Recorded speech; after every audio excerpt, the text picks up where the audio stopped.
हम आपका हार्दिक अभिनंदन और स्वागत करते हैं। पूर्व सांसद आदरणीय हुसैन पटेल जी, पूर्व सांसद आदरणीय देवराज सिंह जी, आदरणीय पूर्व विधायक विद्यावती जी, आदरणीय डॉक्टर आई.एम.पी.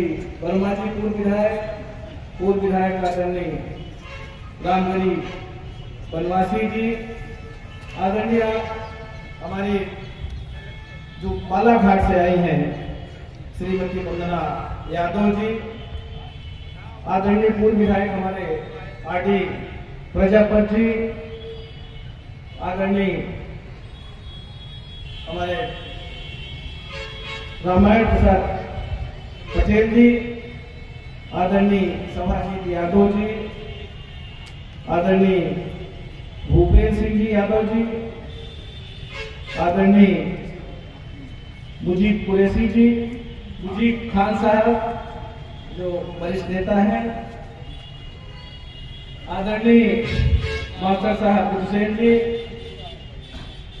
आदरणीय मंचा सिंह हमारे विशेषकर जो ओबीसी महासभा के हमारे युवाओं के नेता पथ प्रदर्शक भाई सम्मानित विजय कुमार जी, प्रदेश के अध्यक्ष आदरणीय भाई लोधी जी, आदरणीय भाई डॉक्टर पुष्पराज जी, आदरणीय दिनेश जी, आदरणीय गुड्डा जी, आदरणीय संचालन कर रहे यादव जी, आदरणीय दिनेश जी समेत मंचा सिंह हमारे भाई कुंवर जी, अनिल सिंह पिंटू समेत एक से लोग यहाँ पर बैठे हैं।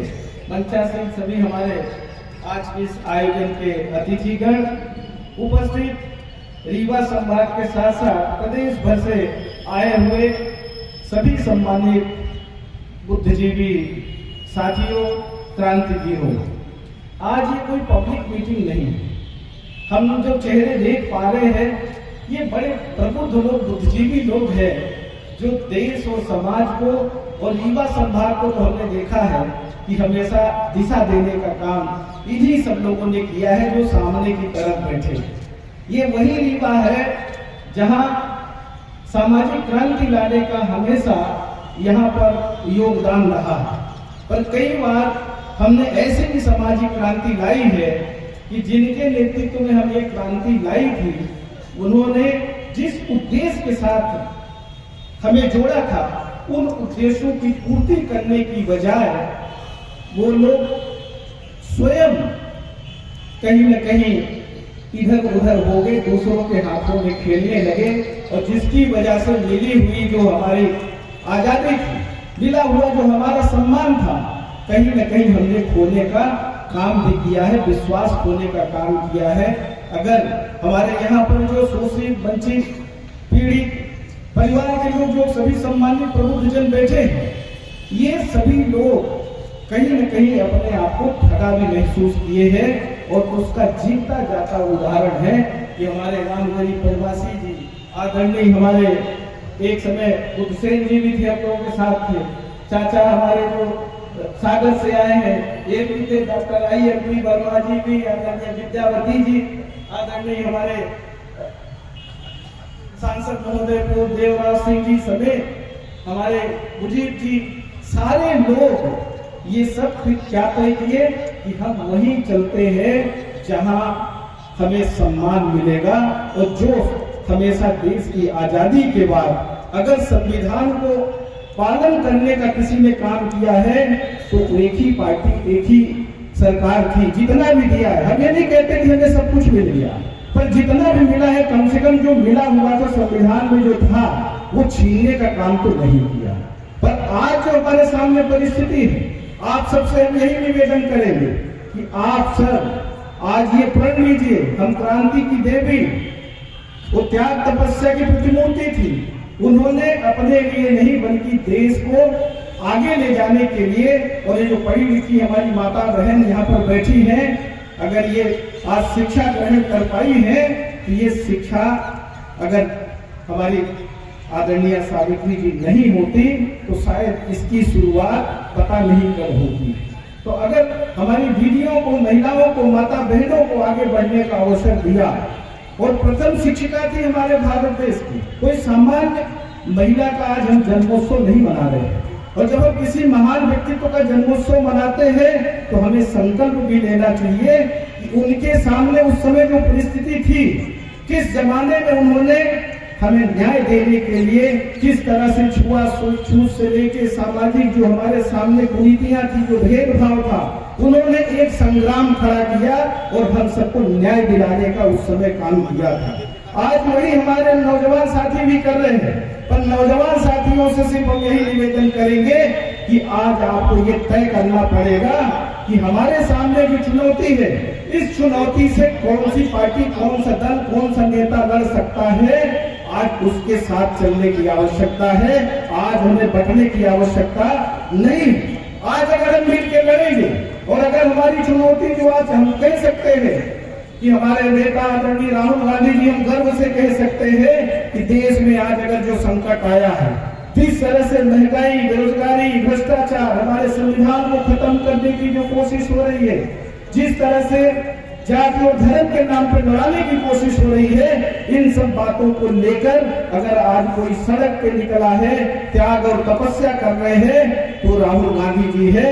और इतना बड़ा आंदोलन हमारे देश में या तो आजादी के समय हुआ था या तो आज कोई कर रहा है। और बहुत सारे प्रबुद्धजीवियों ने, जो अलग अलग जात बिरादरी के हैं, बहुत सारे जो प्रोफेसर हैं, साइंटिस्ट हैं, अलग अलग विधा के लोगों ने समर्थन किया। आप सबसे भी मेरा आग्रह है कि आज इस लड़ाई को हम सब मिलकर ही अगर लड़ेंगे तो ही ये संभव है। आज अगर हम बच के लड़ेंगे, आज अगर हम दल की बात करेंगे तो शायद ये संभव नहीं है। अगर हमें अभी हमारे साथी विजय कुमार जी बात कर रहे थे कि हमारे जो जनप्रतिनिधि है वो क्यों नहीं जाति जनगणना की बात करते। 2011 में जाति जनगणना हुआ था और उसकी कुछ रिपोर्ट हमारे पास है भी, पर ऑफिशियल रिपोर्ट 2013 में जो भाजपा की सरकार बनी, तो भाजपा की सरकार बनने के बाद उस रिपोर्ट को दबा दिया गया। तो ऐसा नहीं, ठीक है देर से ही कराया था, पर यूपीए की गवर्नमेंट ने 2011 में जाति जनगणना कराई थी और विधानसभा चलती थी, लोकसभा चलती नहीं। 27% आरक्षण जब हमारी सरकार बनती है, 14% भी महाजन आयोग कांग्रेस सरकार ने बनाया था, 14% भी देने का काम किया, 27% भी लागू किया और अभी भी रोक नहीं है। सिर्फ न्यायालय ने 1-2 विभागों में रोक थी, पर दुर्भाग्य है कि 3 मुख्यमंत्री गिनाते हैं, केंद्र के मंत्री गिनाते हैं। हमें नहीं चाहिए ऐसा कोई मुख्यमंत्री, न केंद्र का न प्रदेश का कोई मंत्री चाहिए। हमें अधिकार चाहिए और इस अधिकार की लड़ाई हमें लड़ना पड़ेगा। हमें नहीं चाहिए, हमें नहीं चाहिए ऐसा राष्ट्रपति जो गूंगी गुड़िया, हमें नहीं चाहिए ऐसा देश का प्रधानमंत्री, ऐसा मुख्यमंत्री जो हमारे हित की लड़ाई, हमारे हक की लड़ाई नहीं लड़े। हमने विधानसभा में आवाज उठाई और पूरी पार्टी को हमने 27% आरक्षण के लिए हमारे सभी वर्ग के विधायकों ने गांधी जी की प्रतिमा के सामने नारे लगाए थे। मुख्यमंत्री, पूर्व मुख्यमंत्री कमलनाथ जी से लेकर सारे लोगों को जो आप बोल रहे थे, हमारे सारे विधायक दल सहमत था। हमने विधायक दल की बैठक में हमने बोला था कि हमारे जो ओबीसी के लोग हैं, अनुसूचित जाति जनजाति के लोग हैं, अल्पसंख्यक के लोग हैं, वो हमारे हमसे मिले थे, बोल रहे थे कि जो भी कांग्रेस पार्टी का विधायक चाहे वो किसी वर्ग का हो, तो हमारे साथ खड़ा होगा, हमारी बात करेगा, हम उसको मतदान करेंगे, नहीं तो बहिष्कार करेंगे। हमने विधायक दल की बैठक में बोला था। और फिर ये तय हुआ कि सबसे आगे कौन रहेंगे, सामान्य वर्ग के विधायकों ने आगे रह के तख्ती लगा के नारे लगाए थे, सदन के अंदर, सदन के बाहर भी। और मुख्यमंत्री जी, सरकार के मंत्री लगातार सदन को गुमराह करते हैं, सत्र चलने नहीं देते। हमारी लोकसभा में विपक्ष की आवाज दबाने की कोशिश होती है, विधानसभा में विपक्ष की आवाज दबाने की कोशिश होती है, चर्चा नहीं होती, तो जाए कहां। हमारे पास एक ही बैनर है। हमने अभी ये भारत जोड़ो यात्रा में ओबीसी महासभा के लोग, पिछड़ा वर्ग कांग्रेस के लोगों को, पंचायत प्रतिनिधियों को हमने राहुल जी के साथ संवाद कराया था। यहाँ हो सकता है कि 1-2 लोग होंगे उनमें से, और बड़ा स्पष्ट शब्दों में राहुल जी ने कहा था कि हम ये कह सकते हैं कि देश की आजादी के बाद सबके साथ न्याय हुआ है, पिछड़े वर्ग के साथ न्याय नहीं हुआ, कुछ नहीं मिला। जबकि सबसे मेहनत कश अगर कोई है, अगर पूरे देश को पालने का कोई काम करता है, वो पिछड़े वर्ग के लोग हैं, जो उत्पादन करता है, देश को चलाता है, और जो मिलना चाहिए वो नहीं मिला। उन्होंने कहा, हमने कहा कि इनकी प्रमुख मांग है कि जाति जनगणना हो और भारतीय संविधान में संशोधन हो और जिस तरह से सामान्य वर्ग को 10% आरक्षण दिया है उसी तरह पिछड़ा वर्ग को आबादी के अनुसार 27% या इससे ज्यादा भी हो सकता है तो दीजिए। और उन्होंने स्वीकार किया कि हमारी सरकार बनेगी तो हम ये काम करेंगे। कमलनाथ जी भी आए थे, अभी सतना में ओबीसी का सम्मेलन था, वहां भी कमलनाथ जी ने भी कहा है और हमने बार बार हम अपनी तरफ से कोशिश करते हैं कि हमारे पार्टी के गाइडलाइन में, पार्टी के अंदर जब भी चर्चा होती है वरिष्ठ नेताओं से लेकर विधानसभा के अंदर बाहर सब जगह हम चर्चा करते हैं कि ये जो हमारी मांग है ये जायज मांग है, इसमें कोई ऐसा नहीं है कि जो आप कर नहीं सकते। पर हमारे नेताओं ने पूरा आश्वासन दिया है और आने वाले समय में हो सकता है किसी दिन राहुल जी की तरफ से भी ये बयान आए। और ये हमारा जब लोकसभा चुनाव के पहले जब हमारा घोषणा पत्र या वचन पत्र बनेगा, हमारा पूरा प्रयास रहेगा कि हमारे वचन पत्र में शामिल हो। और मध्य प्रदेश में जाति जनगणना के लिए हम लोग विधानसभा में क्या चर्चा करें। मुख्यमंत्री जी अगर आप पिछड़ों की बात करो तो इधर उधर की बात करते हैं। मिला हुआ अधिकार पंचायतों का आरक्षण जो 26% के आसपास हमारे चुने हुए जनपद में जाते थे, जहां 12-14 जिला पंचायत अध्यक्ष होते थे वहां 4 जिला पंचायत अध्यक्ष हो गए, जनपद अध्यक्ष आधे हो गए, आधे से कम हो गए, जिला पंचायत सदस्य, जनपद सदस्य, सरपंचों की संख्या आधी हो गई। तो जो कांग्रेस सरकार ने स्वर्गीय राजीव गांधी जी ने 73वां 74वां संशोधन विधेयक लाकर रोटेशन में पिछड़ों को, महिलाओं को, सबको सम्मान देने का काम किया था, अधिकार संपन्न बनाया था, वो सारा का सारा एक एक करके भारतीय जनता पार्टी की सरकार छीनने का काम कर रही है। छत्तीसगढ़ में आरक्षण का विधेयक राज्यपाल के हम महीनों से पेंडिंग है।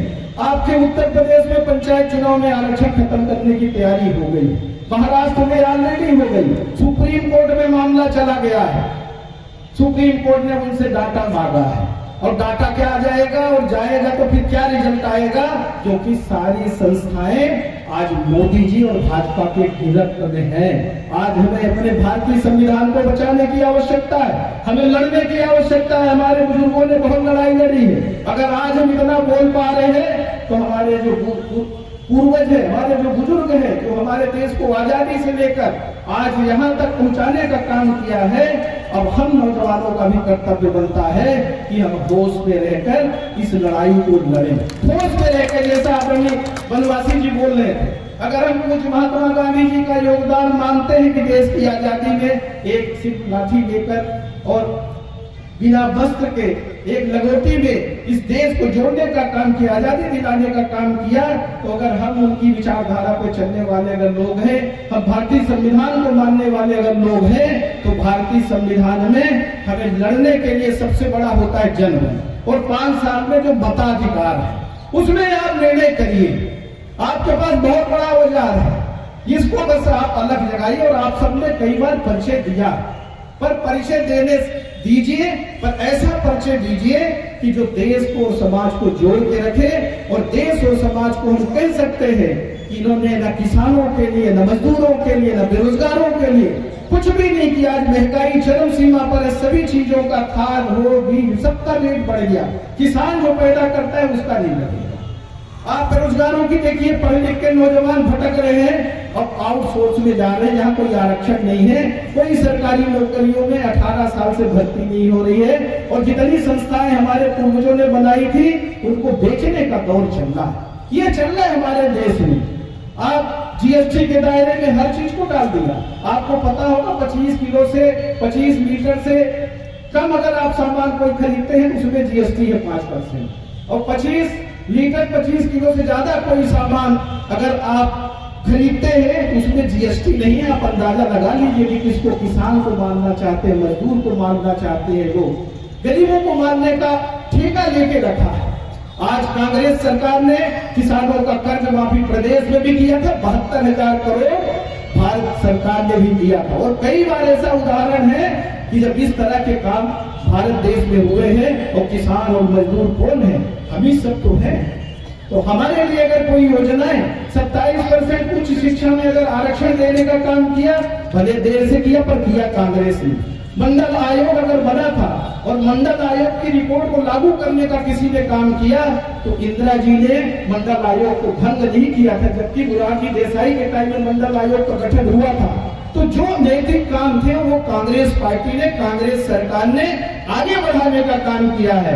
नौजवान साथियों से भी हमारा निवेदन है कि अभी हमें जाति और धर्म पे नहीं बटना है, बल्कि न्याय पाने के लिए हम सबको लड़ना पड़ेगा, मजबूती के साथ लड़ना पड़ेगा और ये देखना पड़ेगा कि कौन व्यक्ति ऐसा है, कौन सी पार्टी ऐसी है जो बहुरूपियों से लड़ सकती है। और हम जो पाते हैं कि आज की डेट में एक ही पार्टी है। यहाँ सर्वधर्मी लोग बैठे हैं, सभी दल के लोगों का हम सम्मान करते हैं और कहीं न कहीं विचारधारा भी सबकी मेलजोल खाती है।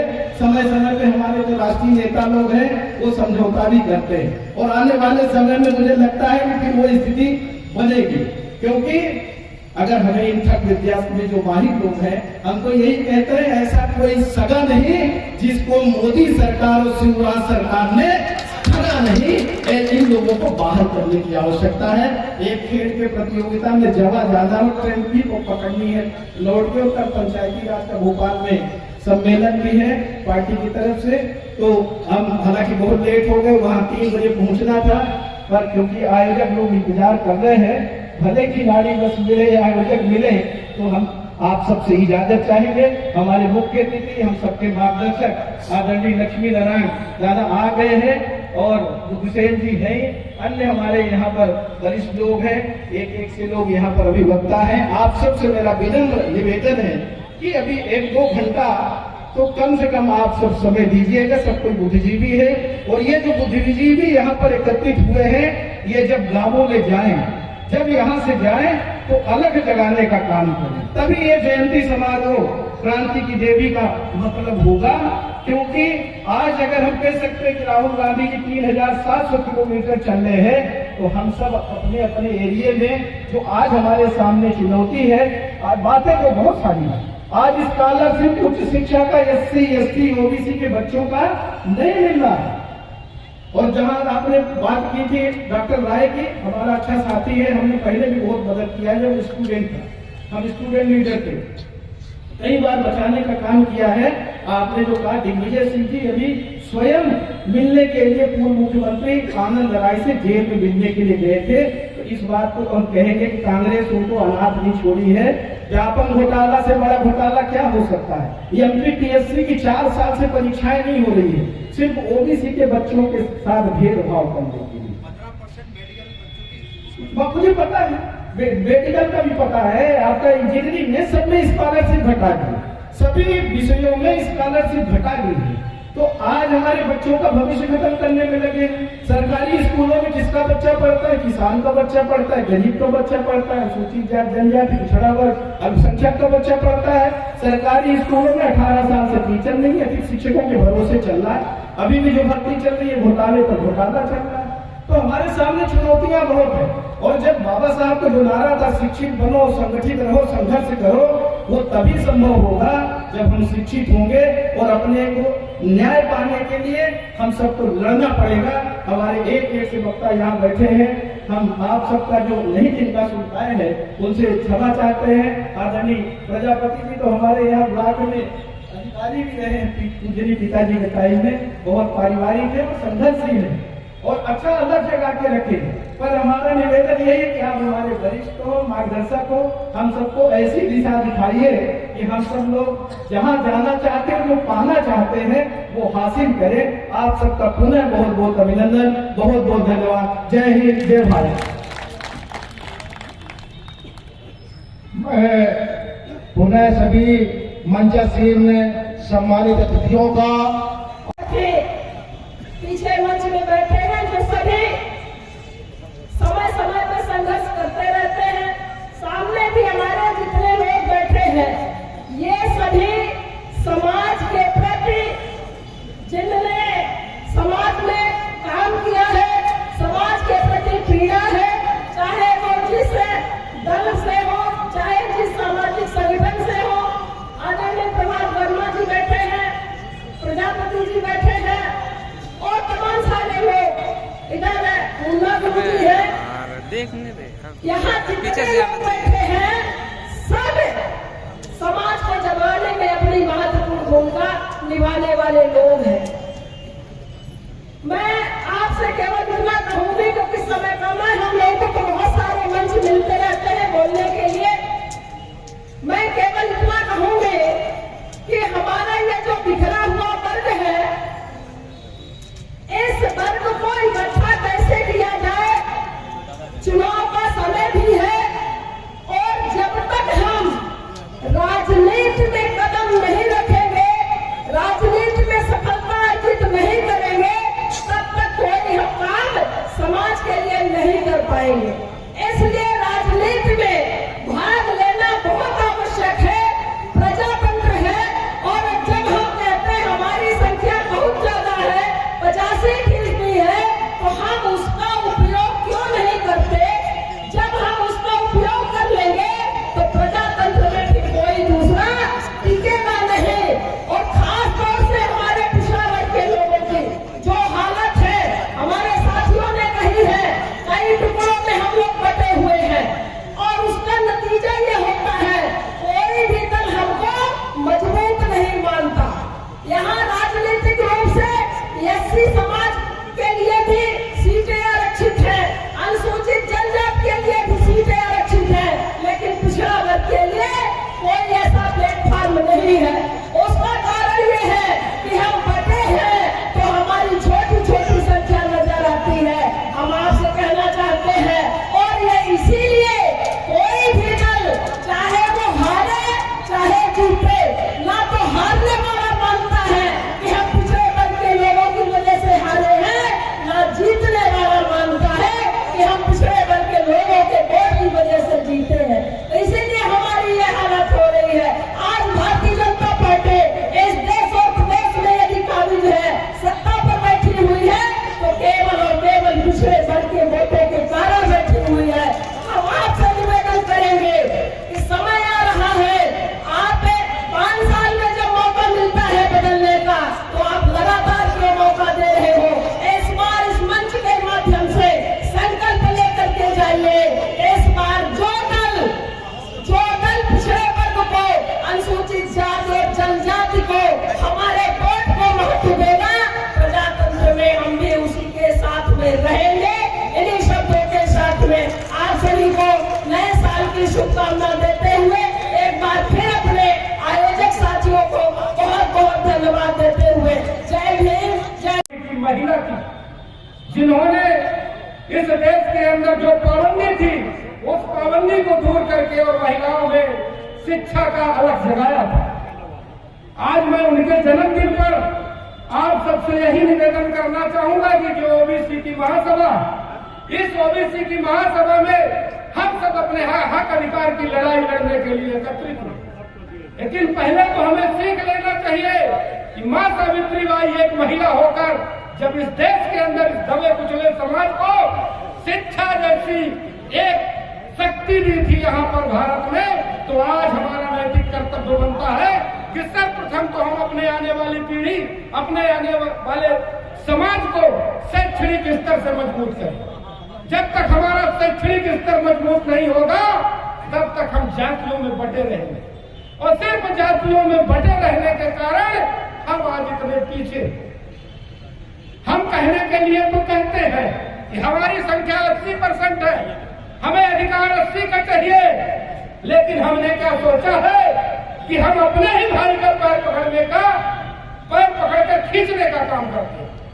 जिस दिन हम अपने छोटे भाई को, जिस तरह से ये परंपरा बनी, जातिवाद की जो परंपरा है, अगड़ा पिछड़ा, पिछड़ों में भी पिछड़ा, और फिर पिछड़ों में भी कितने फिटके, इनको सबको दूर करना है तो हमें बाबा साहब के संविधान को अच्छी तरह से पढ़ना पड़ेगा। आज हमारे बच्चे दिन रात एक करके मेहनत करके, ये जो लड़ाकू टीम है सरदार सेना, ये बच्चे दिन रात एक करके समाज को एकत्रित करने के लिए लगे।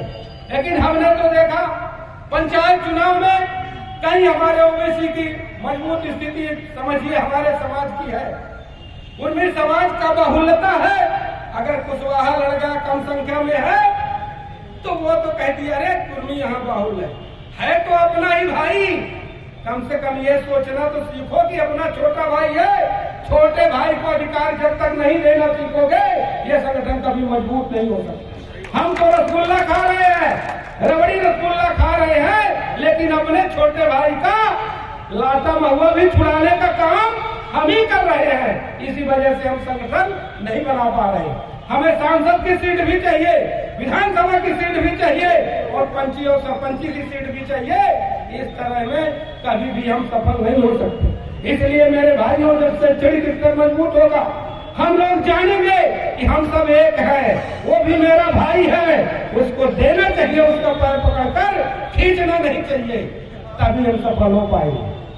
आज हम लोग बैठे हुए, एक जिस तरह बगिया होती है, बगिया में कई तरह के फूल होते हैं, और वही एक समाज है कि आज एक बाग की तरह हम एकत्रित है।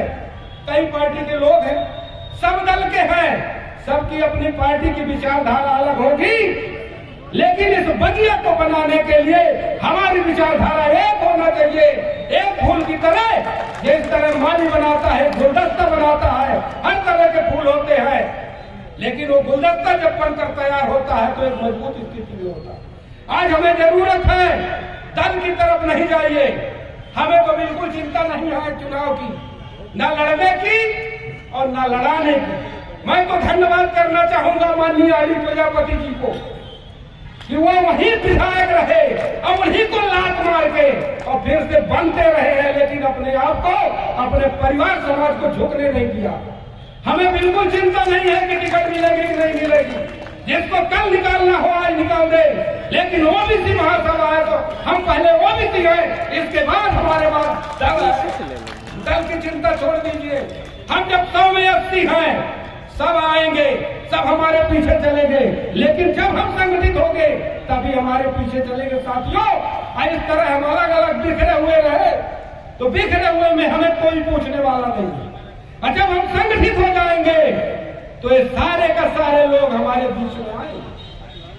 अभी 1-2 कार्यक्रम हुआ, देख लीजिएगा, बड़े बड़े नेता हमारे नेताओं के घर के चक्कर लगाना शुरू कर दिए।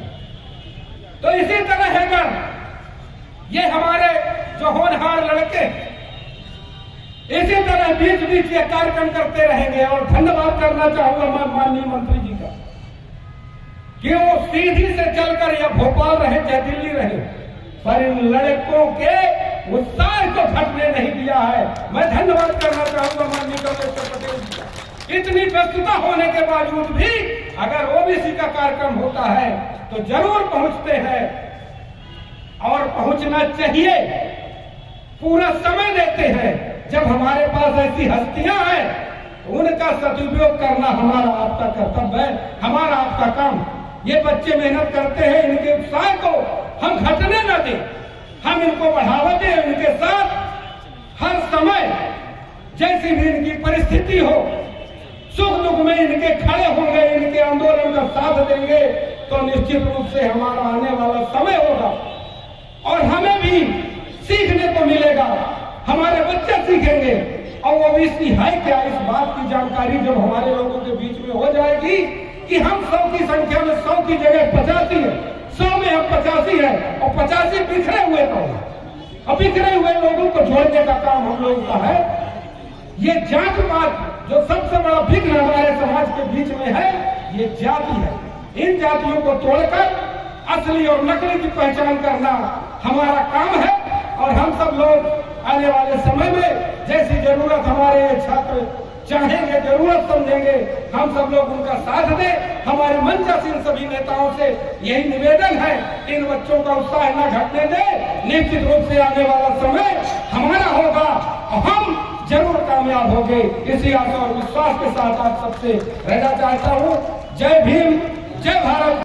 उनकी जन्म जयंती मना रहे हैं तो मैं आप सबसे बस आग्रह करना चाहती हूँ कि जिस तरीके से सावित्रीबाई फुले हम सबको शिक्षा देने के लिए मेहनत की और जो संघर्ष उन्होंने किया कि जब वह विद्यालय बच्चों को पढ़ाने जाती थी तो एक साड़ी वो अपने पर्स में एक्स्ट्रा लेके जाती थी।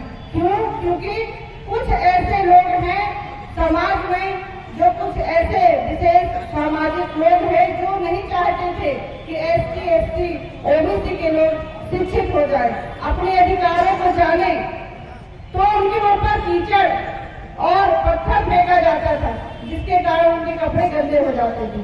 तब भी वो हिम्मत नहीं हारती थी, बल्कि वो स्कूल जाकर अपनी जो थैले में नई साड़ी लेके जाती थी एक्स्ट्रा में, उस साड़ी को पहन के और फिर बच्चों को पढ़ाती थी। और जब वहां से लौट के आए तब वो अपनी पुनः वही गंदी साड़ी पहन के आती थी।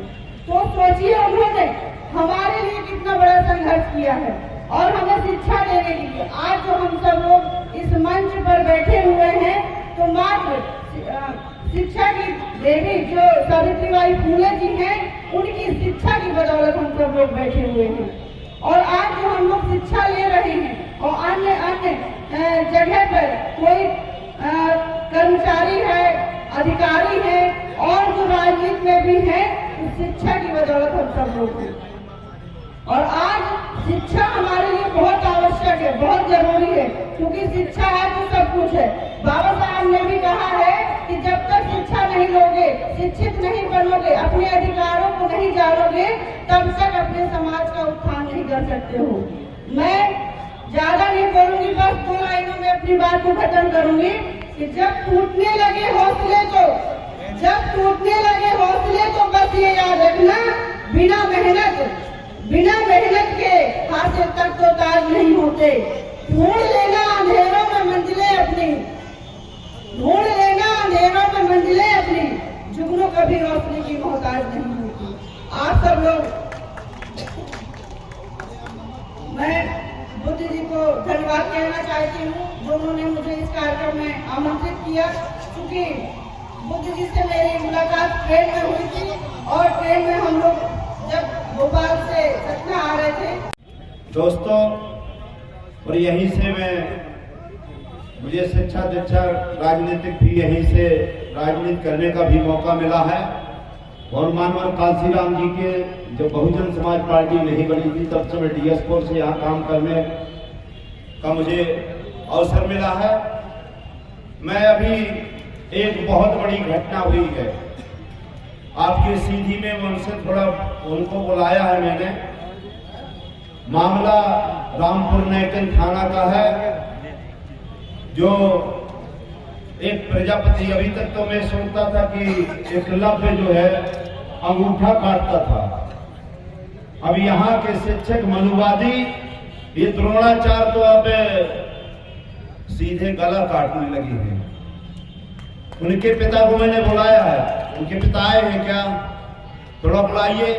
अमित प्रजापति 8वीं छात्र का लड़का,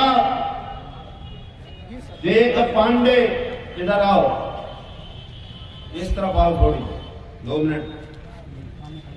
ये प्रजापति है, इनका लड़का नवोदय विद्यालय में पढ़ता था और नवोदय विद्यालय में पढ़ने के बाद उसको वहां का जो पंडित है, जो अजीत पांडे है, वो प्रतिदिन गाली देता था।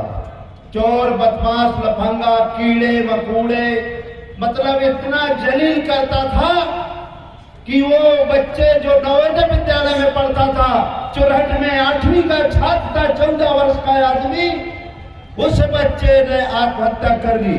और आत्महत्या करने के बाद जो थोड़ा थोड़ा इनने पैसा दिया, वो पैसे को कहा, पापा मेरा आपका 1000 रुपए पैसा मेरे बैग में रखा है, मुझे ले लेना, और ऐसे पांडे को कभी छोड़ना नहीं।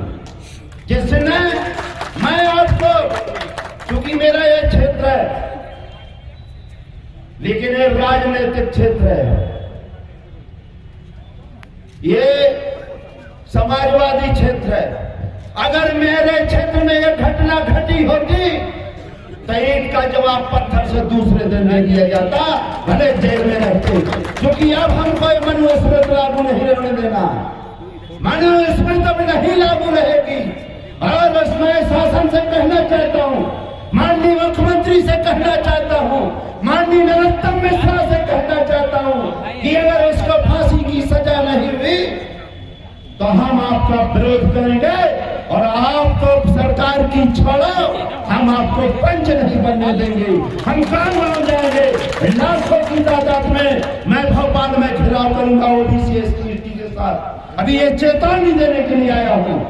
बुंदेलखंड के हम पानी है, हम यहाँ ये ना सोच लेना पांडे जी उनको कब तक आप भगाते रहोगे। मिश्रा जी, एक छोटा बच्चा उसने क्या क्या लिखा है आप लोग देख लीजिए, इसलिए मैंने इनको बुलाया है। और आप यहां से हमारे तीन सांसद बने, विधायक हैं और हमारे माननीय अध्यक्ष जी हैं। मैं अध्यक्ष जी से भी निवेदन करूंगा जो समाजवादी पार्टी के हैं प्रदेश अध्यक्ष, यहाँ अखिलेश जी का बहुत बड़ा कार्यक्रम ओबीसी की महासभा में होना चाहिए। और इनको हम सब समाज के लोग पूरे जितने जनप्रतिनिधि हैं बता देंगे कि अगर सजा नहीं हुई तो फिर आप ये मानिए ये मनुस्मृति का देश नहीं है, ये बाबा साहब का संविधान वाला है। अगर आप नियम तोड़ोगे तो आप चंद मुट्ठी हो, हम लोग 90% हैं, एक एक चीज नहीं बचेगी नियम की। तो नियम बनाना भी जानते हैं, अगर मजबूरी हुई तो जिंदगी भर हम लोगों ने जेल भोगा है, हम जेल भोगने के लिए तैयार होंगे, लेकिन बर्दाश्त नहीं करेंगे। इसलिए आप लोगों के माध्यम से मैं कहने के लिए आया हूँ। इसलिए मैं अभी कमलेश्वर जी हैं, उनसे भी निवेदन, उनके एरिया का मामला है कि उनकी खोज की जाए। अगर प्रशासन खोज नहीं करता, पुलिस विभाग खोज नहीं करता तो खोज निकालने में हमें ज्यादा देर नहीं लगेगी कि चौका से लेकर हम चूल्हे तक काम करते हैं। इसलिए आप जाइए आल्हा जी और उस पर निर्णय होगा। मैं इसलिए कुछ कहने के लिए आया हूँ, आप लोगों से मेरा व्यक्तिगत निवेदन करने के लिए आया हूँ। आप पुराना जमाना देख लो, जब आपने सांसद तीन सांसद बनाए, अब आज एक विधायक नहीं बना पा रहे हो, एक विधायक नहीं बना पा रहे हो। इसलिए दोस्तों पहले तो आपको टीवी और अखबार में आग लगा देना चाहिए, टीवी और अखबार पढ़ना बंद कर देना चाहिए। अगर ये नहीं पढ़ोगे, बंद करोगे तो यही हमारे लिए जहर दिया जा रहा है। ये मनुस्मृति लागू करने के लिए 2 और तीसरा आपका जो बाबा है, मैं संतों की बात कह रहा हूं। मध्य प्रदेश का बजट माननीय हमारे 2 लाख करोड़ है, 2 लाख करोड़ है, और सीधे 5 बाबाओं की इनकम 1 साल के अंदर 2.25 लाख करोड़ है। 5 बाबा मैं बता देना चाहता हूं। अब बताओ, पूरा मध्य प्रदेश 52 जिले चलाने के लिए जितना पैसा 2 लाख करोड़, 2 लाख आपके बता देना चाहता हूं, 2,47,000 करोड़ है। और इनकी इनकम देखिए, बता देना चाहता हूं, जया कुमारी 15,000 करोड़, धीरेन्द्र शास्त्री 30,000 करोड़, और आपके पंडित प्रदीप मिश्रा जी 33,000 करोड़, आपके देवकी नंदन पांडे जी 36,000 करोड़, और 41 करोड़ आपके मंत्राचार्य जी, जिनमें से 3 मध्य प्रदेश के हैं। अभी तो 5 बाबाओं की संपत्ति मैंने गिनाई है। इन्होंने बाबा पैदा करना शुरू कर दिए हैं। एक तरफ आपका भजन हटा करके, एक तरफ आपका चश्मा हटा करके दूसरे तरफ से मैं देख लिया है, और वो टीवी आपका है, जो हमारे 90% क्या 100 में 100% हमारी बहनें हमें एक मीटिंग लगाए हैं, उनकी हर घर में मीटिंग चलती है, हर घर में मीटिंग। तो पहले तो आप ये तो टीवी को फोड़ दो, नहीं फोड़ना तो एक कमरे में बंद कर दो। अगर मनुवाद को समाप्त करना है दोस्तों, मैं आपसे इसलिए निवेदन करने के लिए आया हूं कि मैं यहां रहा हूं, और यहां जाने के बाद भी मैं मंडी अध्यक्ष रहा, जिला पंचायत में कृषि समिति का अध्यक्ष रहा, मैं विधायक रहा, लड़का को जिला पंचायत अध्यक्ष बनाया, लड़के को विधायक उस क्षेत्र से बनाया जहां आदमी चुनाव तो ठीक है उनके बगल में खड़े हो जाओ तो सीधे तालाब में फेंक देते थे। तालाब जानते हो, मगरमच्छ के लिए, उनके लिए भी मैंने व्यवस्था की है। 90 फुट गहरा तालाब महारानी प्रजापति में भी बनाया है, 90 फुट गहरा तालाब बनाया है। और ये बात आज नहीं मैं भी विधायक था, आदमी पंच का इस्तीफा नहीं दे सकता है। 26 जुलाई 2016 को 26 जुलाई 2016 को मैंने विधानसभा से इस्तीफा दिया था, यही राजेंद्र पांडे के कारण। ये यहाँ का कौन मंत्री था? खनिज मंत्री, जो पूरे मध्य प्रदेश के लूटने का काम किया है। मैं 26 जुलाई 2016 को विधानसभा में नहीं चलने दी, जबकि केंद्र में इनकी सरकार और स्टेट में इनकी सरकार, उस दिन काला दिवस माना जाता है। आदमी कहते हो कि नहीं उनकी पार्टी में रहेंगे तो उन्हीं कैसे कहेंगे? अरे हम अपने बाप को बाप मानते हैं, दोगला की औलाद ना थे ना है। और मऊगंज को आपने देखा होगा, मऊगंज आरडी प्रजापति ने तैयार किया, जीता जाता था। डॉक्टर वर्मा 3 पंचवर्षीय से पूरे छतरपुर नहीं, पूरा मध्य प्रदेश देश जानता है। इसलिए दोस्तों, मैं आपसे निवेदन है, ये जगत गुरु बनने लगे, जगत गुरु। अब जगत गुरु को जानते हैं, 300 देश है और केवल नेपाल और मध्य प्रदेश, अपने देश भारत भर में कुछ हिंदू हैं, कुछ। इनको शर्म नहीं लगती, ये कुएं के मेढकों को इनको शर्म नहीं लगती कि कितनी बड़ी दुनिया है। ये अपने आप को जगत गुरु कहते हैं। अरे हम लोग सिरी नहीं लगाते हैं। ये बड़े पाखंडियों को देखो, इनके संस्कार है क्या? इनको कौन मास्टर पढ़ाता है? इन निकम्मों को जो अपने सामने 3-3 सिरी लगाते हैं, कहूं जगत गुरु, कहीं गुरुदेव। अरे ये स्वयं गुरु बन जाते हैं। इनके बाप का ठेका लिखाए हैं तो गुरु माने, तुम्हारे बाप का ठेका लिखाए हैं तो गुरु माने हैं, हम नहीं मानते हैं। इसलिए दोस्तों, टाइम बहुत है, क्योंकि बहुत लोग आए हैं। मैं आपसे निवेदन इसलिए कर रहा हूं, बार बार मुझे ये कहना पड़ रहा है कि जो पुराना याद करो। जब हम सांसद बनते थे, गोयार चली थी, कुछ लोगों ने ये सांधी को रोका, लेकिन ये धरती, ये बंदी की धरती, हमने उनके पिताजी को इंद्रजीत कुमार को साहब देखा, उनका भी कार्यकाल मैंने देखा है। हम लोग यहाँ के लड़ाकू आदमी हैं, लेकिन हमने केवल अपने को नहीं देखा। अभी ये तरह करते हैं, बस लास्ट है, इस तरह से करते वो बेकार है। वो बेकार नहीं है, ये 3 अंगुली कहती है कि आप 3 गुना उनसे बेकार है। ये ओबीसी की महासभा, माफ करिएगा, मेरे यहाँ जब 20 तारीख को सभा हुई तो 558 पंचायतों में एक दिन के अंदर जिले की 558 पंचायतों में इन्होंने जन समस्या निवारण शिविर लग दिए थे और पूरे कर्मचारी लगाए थे कि कोई भी आदमी जाता है और इसको मकान नहीं दिए जाएगा, जमीन नहीं दिए जाएगा, मुकदमा कायम किया जाएगा। फिर भी कम से कम 10,000 से 20,000 की भीड़ हुई थी और हमने ऐलान कर दिया था कि बुंदेलखंड में खाता नहीं खोलोगे, खाता। अगर जिसको बुलाओ, बाबा को बुलाओ, प्राणी को बुलाओ। हम देखिए, मैं पहले बता रहा हूं, हम कुम्हार हैं, कुम्हार। जब हम मुर्दा मिट्टी को इतनी से इतना फक फक कर देते हैं तो जिंदा को मान लो, जिंदा को मान लो कि हम ऐसा फटवार जैसा नचाएंगे कि जिंदगी भर याद रहता। और नचा चुका हूँ, ऐसा नहीं नचा चुका हूँ। मैंने अपने बेटा को जिला पंचायत अध्यक्ष निर्दलीय बनाया है, किसी दल से नहीं, कोई दल नहीं। और जमाना हमसे है, हम जमाने से नहीं। हम अपने बाप को बाप जिस दिन कहना छोड़ देंगे, इन नालायक एक दिन के अंदर अपनी नालायकी भूल करके आपके चरणों की सेवा करेंगे। जय भीम, जय भारत। क्योंकि बहुत लोग हैं आप लोगों के आशीर्वाद से और हमारे साथी हमारे पटेल कमलेश्वर पटेल जी के लोगों से मिला।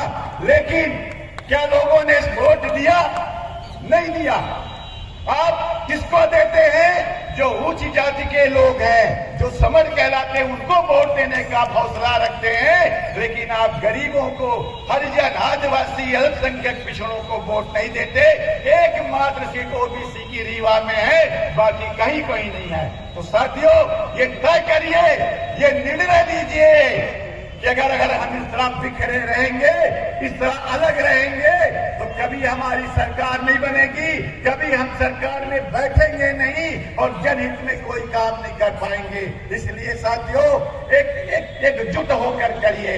हमारे समाज में भी और आपके समाज में भी बहुत से ऐसे लोग हैं जो खाली मुंह से बोलते हैं लेकिन वो कर्म नहीं करते।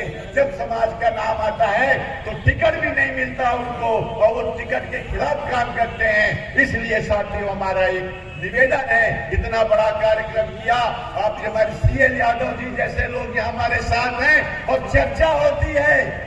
अरे भाई हम भी आपके भाई हैं, हरियाणा आदिवासी पिछड़ा संगठन भाई हैं। जहां आपका खून पसीना बहेगा वहां खून बहा देंगे हम वो कौम के लोग हैं। मैं कहना चाहता हूं साथियों कि कैसे बार जो आने वाली, क्योंकि हमको तो टिकटें नहीं देते। आदरणीय पटेल कमलेश्वर जी हमारा नाम जब टिकट में आता है तो कहते हैं आप टिकट नहीं देंगे, आप काम करिए। लेकिन हम कहना चाहते हैं साथियों हम लड़ेंगे, अपनी टिकट के लड़ेंगे और हमारे साथी कमलेश्वर पटेल जी जैसे लोग हैं, अगर मौका मिला तो हम रीवा विधानसभा में इस बार सीट जीत के दिखाएंगे। धन्यवाद, जय हिंद, जय भारत। अधिकार को भूल जाएगा। तब हमारे महासभा के लोगों ने यह निर्णय लिया कि माता सावित्रीबाई फुले जो इस देश की पहले शिक्षिका है, उनकी जन्मदिन क्या क्यों न हमेशा आंदोलन लगाए, शिक्षा का अधिकार जगाए कि जो गांव में शिक्षा बंद हो रही है, आपका गांव का स्कूल बंद किया जा रहा है। अगर बनारस को अच्छा किया जा सकता है, अगर उज्जैन को अच्छा किया जा सकता है, अगर प्रयागराज को अच्छा किया जा सकता है, तो गांव के स्कूलों को क्यों नहीं अच्छा किया जा सकता। आज अंग्रेजी मीडियम का जमाना है और हमारा पूरा स्कूल हिंदी मीडियम है। आज वहां पर शिक्षा की कोई व्यवस्था नहीं है। गांव में सारे लोग शहर की ओर भाग रहे हैं। गांव में जो बाबू लोग हैं वो पूरे जो अधिकारी है वो अपने रिश्तेदार को रख रहा है। कंप्यूटर ऑपरेटर पूरा प्राइवेटीकरण में जा रहा है, कोई आरक्षण की नीति नहीं। आपकी 27% की मांग की जा रही थी जबकि आपकी 52% ओबीसी की अलग से है। 1938 में जनगणना हुई, क्या ऐसी मजबूरी है सरकार को कि आपका वोट लेना चाहती है लेकिन आपका अधिकार नहीं देना चाहती, आपकी जनता की वोट की गिनती नहीं, आपकी जनगिनती नहीं कराना चाहती। इसलिए कि जिस समय आप यह जान जाएंगे कि आपकी जनसंख्या कितनी है, आप अपना हक अधिकार मांगने लगेंगे। जिस प्रकार अगर आपके पास 100 रुपया है और 4 लोगों को बांटना है तो 25-25 रुपया लेना सबको देना पड़ेगा। नहीं अगर कोई व्यक्ति 35 रुपया पाता है और कोई 15 पाता है तो 15 वाला लड़ाई कर देगा, हत्या करने के लिए तैयार हो जाएगा। इसी डर से कि हमारी जो 90% संख्या है, जो हम शूद्र समाज के लोग हैं, जो वर्ण व्यवस्था बनाई गई है ब्राह्मण क्षत्रिय वैश्य शूद्र, हम सब शूद्र जात के हैं और शूद्र जात की जनसंख्या 90% है। अगर हम 90% लोग इकट्ठा हो जाए, पंच सरपंच बनाना मुश्किल हो जाएगा। उस डर से जो ऊपर लोग बैठे हुए हैं वो लोग गिनती नहीं कराना चाहते और आज हम लोग उनके पीछे दुबके हुए हैं। आज हम इस डर से इस भय से लगे हुए हैं कहीं मेरा व्यापार न बंद हो जाए, कहीं मेरे ऊपर मुकदमा न लग जाए। जो हम भाई भाई मुकदमा खेत के लिए लड़ रहे हैं, कहीं हमारा वो आदमी नेता हमारे भाई की सिफारिश कर दे और हमारी जमीन उसके नाम हो जाए जो हमने लफड़ा करके रखा है। इस लालच में आज हम अपना भविष्य बर्बाद किए दे रहे हैं। आप लोगों ने आजादी दी कि हम लोग आज बंधन पार्क में ऐसी बात कर सकते हैं, लेकिन आने वाला समय बहुत विकट आने वाला है।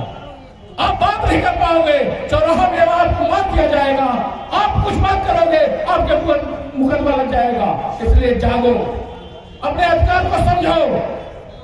खंड खंड भागों में जो शूद्र समाज बटा हुआ है, जो रामायण भागवत में दिन भर बताया जाता है कि आप शूद्र हो, तो उनके इस बात का आचरण कर लो कि हम रामायण भागवत में जो आप कहते हो हम वही मानते हैं कि हम शूद्र हैं। शूद्र मान के सब लोग इकट्ठे हो जाओ, एक एक चीज को समझो, किसी को बताने की जरूरत नहीं है। यह धरती आंदोलन की धरती है। ऐसी आंदोलन की धरती 23 और 24 में दीजिए कि यहाँ से जो भी व्यक्ति आपके हक अधिकार की बात करे, आपको आंदोलन में साथ दे, आपकी बातों को रखे सदन में, ऐसे व्यक्ति को जिताने का काम करिए। जय ओबीसी।